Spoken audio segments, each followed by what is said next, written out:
Plein phare sur le mondial de l'automobile. Et vous êtes de retour en direct donc du mondial de l'automobile et nous avons changé d'espace puisque nous étions donc tout à l'heure sur le stand de l'ASFA. Évidemment, nous le sommes tout au long de la journée en direct sur le stand de l'association professionnelle des autoroutes et ouvrages routiers, donc situé au pavillon 2.2. Et là, on est passé en dessous. On est dans le pavillon 2.1, le pavillon qui est réservé aux véhicules électriques. Donc, vous avez entendu, hein? Bah non, vous n'avez rien entendu, forcément il n'y a que des véhicules électriques.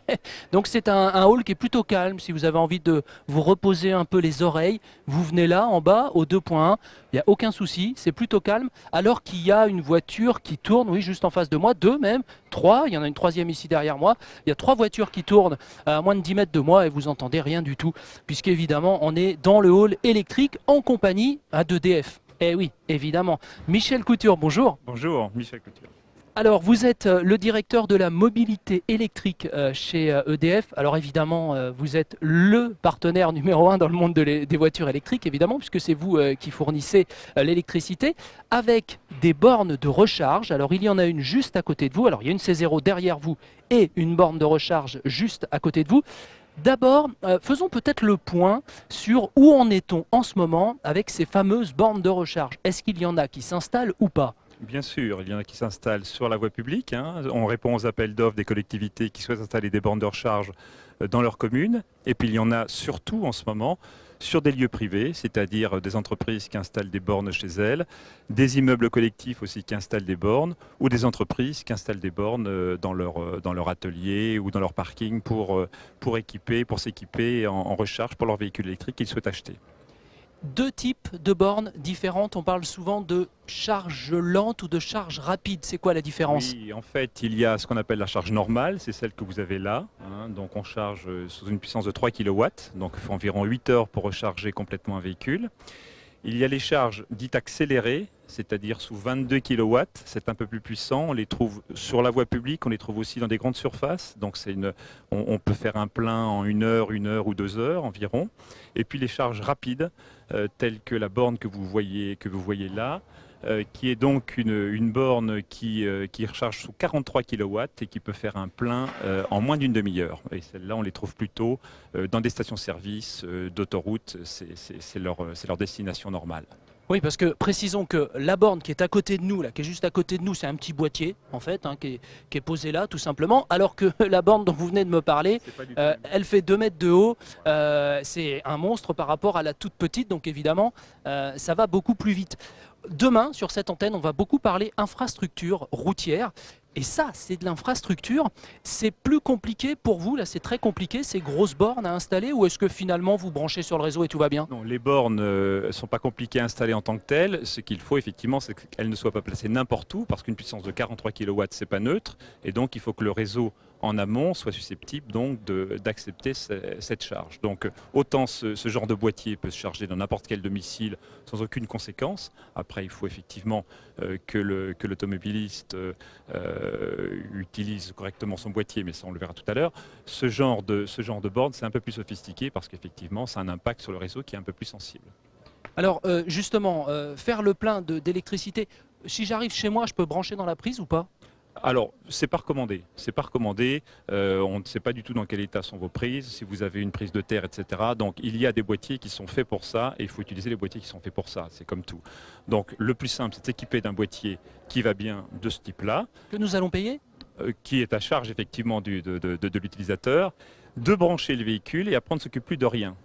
Autrement dit, ce n'est pas parce qu'on branche le véhicule que le véhicule se recharge. Il se recharge au bon moment, donc pendant les heures creuses ou lorsqu'on l'a programmé.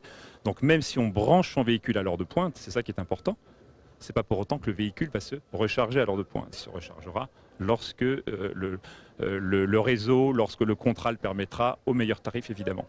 Oui, parce que voilà, alors là vous parlez tarif et puis vous parlez aussi recharge parce que on l'a entendu dire, évidemment, on sait qu'en période d'hiver, EDF, vous avez du mal à fournir tout le monde. Si en plus on rajoute des voitures, c'est la rupture ou pas ? Non, ce qu'il faut savoir, c'est que même si le plan gouvernemental, le plan du livre vert est respecté, donc s'il y a 2 millions de voitures électriques en 2020, ce qui n'est pas encore gagné, Donc même s'il y a donc, ces 2 millions de véhicules, ça correspond à moins de 1% de la consommation totale, des 470 TWh qui sont produits aujourd'hui, donc moins de 1%, donc c'est l'épaisseur du trait. Ce qu'il faut, c'est évidemment que tous les véhicules ne se rechargent pas à la même seconde, à l'heure de pointe bien entendu. C'est la raison pour laquelle il y a des boîtiers avec des gestionnaires d'énergie qui font ça très bien, et donc les véhicules se rechargent pendant les heures creuses. Alors avant d'aller faire le plein, parce qu'on va y aller quand même, hein, faut pas non plus. Ça coûte combien la borne? Vous disiez tout à l'heure qu'il fallait s'équiper. Nous les installons, des concurrents aussi. L'ordre de prix donc, de ce boîtier installé, c'est quelques centaines d'euros. Donc suivant l'installation qu'il y a à faire, parce qu'effectivement si le garage est à 50 mètres ou si on met la borne juste sous le boîtier électrique, c'est pas les mêmes travaux évidemment. On peut considérer que c'est quelques centaines d'euros. Donc 6, 7, 800 euros suivant les travaux qui sont à effectuer au domicile. Bon, bah allons-y. Alors on va faire le plein. Alors, je prends celle-là qui est plus proche. Hein. alors allez-y. Voilà. Prenez la petite. Voilà. Alors il a pris le petit pistolet qui est sur une borne. On est en train de faire le tour de la C0. Alors attendez, bougez pas, je vous rejoins, Monsieur Couture. Je vais essayer de me rapprocher. Hop, encore un petit peu. Voilà. Alors c'est ouvert et là vous branchez. Et voilà, tout simplement. Simplissime, c'est clippé et je déclipe s'il le faut. Voilà. Hop, je retire, tout simplement. Et on sait comment quand c'est plein? Alors là également c'est automatique parce qu'avec ce gestionnaire d'énergie, il y a une communication entre la borne et puis le véhicule qui permet de voir quand le véhicule est plein. Et donc la recharge s'arrête automatiquement une fois que la batterie est chargée. Allez, on va continuer notre petite balade. On va faire une balade en voiture électrique dans quelques minutes. Avant cela, on va donner la priorité à l'actualité trafic. Eh bien, nous sommes de retour au Mondial de l'Automobile et plus précisément d'ailleurs, nous sommes au bord de la C0. Alors d'ailleurs, merci à Eric Fromentin, à Sébastien Bontemps, à tous les moyens techniques de GoPro. J'aime autant dire que Eric notamment et Sébastien sont derrière moi, là dans la voiture. On a tout mis, hein, l'ordinateur, les micros, ils sont tous montés derrière. Et puis Monsieur Couture, hein, évidemment, d'EDF, puisque c'est vous qui êtes au volant. Alors voilà, j'ai fermé la portière. Alors, dites-moi, comment ça marche une voiture électrique? C'est très simple, hein. Il suffit de tourner la clé comme sur tout véhicule, hein, donc voilà, et voilà. Et la seule différence, c'est qu'on n'entend rien. Et comment vous êtes sûr que c'est en route? Tout simplement au cadran. Donc voilà, tous les cadrans sont allumés, l'indicateur de recharge est parfait, on n'a plus qu'à démarrer. Voilà. Eh bien, allez-y, faites donc. Alors, donc là, le moteur tourne, hein, ça va de soi, évidemment. Ça fait un bruit, j'aime autant vous dire que c'est beaucoup de bruit. Alors, on va reculer incessamment sous peu, on devrait y arriver normalement. Voilà, on va faire redémarrer. Ah oui, ça complique les choses, hein, l'air de rien, l'électrique, parce que il faut arriver à être sûr que la voiture a démarré, et puis ensuite, eh bien, il faut arriver à enclencher tout ça. On devrait y arriver, hein, normalement assez rapidement. Ah là, ça a fait clic, il a dit ready là-bas, voilà, prêt en anglais. Donc là, on est en train de reculer. Il faut y aller doucement avec la pédale, hein, si je ne me trompe pas. Oui, c'est pas plus doucement qu'avec un autre véhicule, hein, simplement je suis prudent, voilà, tout simplement. Voilà. Alors, je précise quand même, on est sur un circuit, hein, on n'est pas sur la route quand même, parce que j'aime autant vous dire qu'avec mon micro et tout le monde derrière, et puis Monsieur Couture qui me parle en même temps, ce serait pas très sérieux. Donc là, ça y est, on est en train de rouler. La différence, c'est qu'on entend effectivement absolument rien. Et là, lorsqu'on accélère un petit peu, il y a une ceinture qui n'est pas accrochée. En l'occurrence, c'est la mienne, et c'est pas bien du tout. Donc, lorsqu'on accélère un tout petit peu, voilà, on a l'impression de glisser. Alors ça, c'est extrêmement agréable. Alors, comment je sais, là on est dans une C0 en l'occurrence, ce qui me reste, j'allais dire, comme carburant, comme électricité? Écoutez, là vous avez le petit cadran qui est là, qui indique donc la recharge disponible, et donc c'est comme un cadran d'essence normale. On voit en fonction des petites diodes qui sont allumées ce qu'il reste comme combustible. En l'occurrence là c'est l'électricité, mais c'est exactement la même chose que pour un véhicule thermique en ce qui concerne le suivi des consommations. Et il y a un compteur un peu particulier au-dessus des kilomètres-heure avec des couleurs. C'est quoi l'idée? Voilà, l'idée c'est de savoir si on est en charge ou en décharge. Parce que ce qui est intéressant avec un véhicule électrique, c'est que lorsqu'on est en décélération, eh bien, le moteur se recharge. Ah, ça se recharge tout seul quand on ralentit? Absolument, il y a une récupération d'énergie qui fait que lorsque le moteur, d'ailleurs on le sent aussi, la décélération, on consomme beaucoup moins de frein du coup, puisque le frein moteur est plus puissant qu'un moteur thermique, et surtout il y a une récupération d'énergie qui se fait automatiquement. Donc on voit si on décharge ou si on charge. Bon, alors en radio, je dois bien avouer qu'on n'est pas super fan de ces voitures parce qu'on n'entend rien. Donc du coup en radio, c'est bien pour les interviews, remarquez, Ouais, on s'entend très mais bien. Je peux vous dire qu'en ville, lorsqu'on se roule en ville très souvent, comme c'est mon cas, le fait que ce soit très calme ou le fait qu'on puisse écouter une radio très sympathique, n'est-ce pas, c'est quand même beaucoup plus amusant et beaucoup plus intéressant que lorsqu'il faut hurler pour entendre son voisin ou pour écouter une belle radio. Alors, on va en revenir à la question évidemment que tout le monde se pose, c'est combien on peut rouler de kilomètres avec ce type de voiture. Alors, les constructeurs en ce moment disent 150 km. Bon, dans les faits, c'est plutôt 80 hein, quand on teste.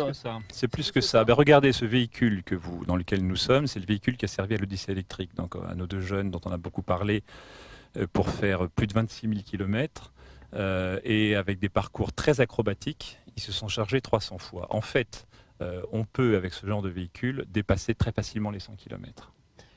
On va arriver rapidement à des batteries avec une plus haute autonomie, parce que j'imagine que vous, EDF, c'est votre rêve, c'est votre Graal de pouvoir stocker l'électricité. C'est certain. Nous sommes EDF fait des recherches sur les batteries depuis que l'entreprise existe, hein, depuis plus de 60 ans. Et effectivement, c'est le Graal de l'électricien de pouvoir stocker ce fluide qui est fantastique, mais qui se stocke bien mal, hein, en définitive.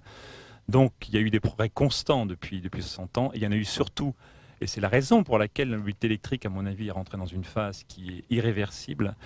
Il y a eu des progrès, il y a eu des ruptures très fortes ces 10 dernières années avec les batteries lithium, hein, qui ont été introduites par l'intermédiaire de la micro-informatique, hein, puis de la téléphonie mobile.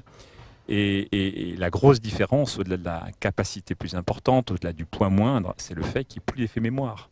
Cet effet mémoire qui faisait qu'au bout d'un temps assez rapide, la batterie s'usait, la batterie se rechargeait moins, ça n'existe plus du tout. Et du coup, ça ouvre un pan considérable à toute l'industrie de la mobilité électrique. Et c'est la raison pour laquelle nous pensons que maintenant, c'est irréversible. Alors les progrès continuent, hein. Autrement dit, il y aura des progrès très forts sur les batteries entre aujourd'hui et sans doute dans une dizaine d'années. Mais dès maintenant, le véhicule électrique est un véhicule qui est très intéressant pour beaucoup, beaucoup d'usages. Merci beaucoup, Monsieur Couture, de nous avoir accueillis à bord de cette C0. Rappelons que la grande majorité des gens font moins de 30 km par jour en voiture. Donc autant dire qu'un véhicule électrique, ça peut toujours servir. Et bien voilà, on a terminé notre petit tour de C0. On a terminé notre grand tour du mondial de l'automobile sur Autoroute Info. Pour aujourd'hui, je vous donne rendez-vous demain. Ce sera dès 10h, toujours en direct du mondial de l'auto. Et demain, notre journée sera consacrée aux infrastructures routières. Place maintenant à l'infotrafic.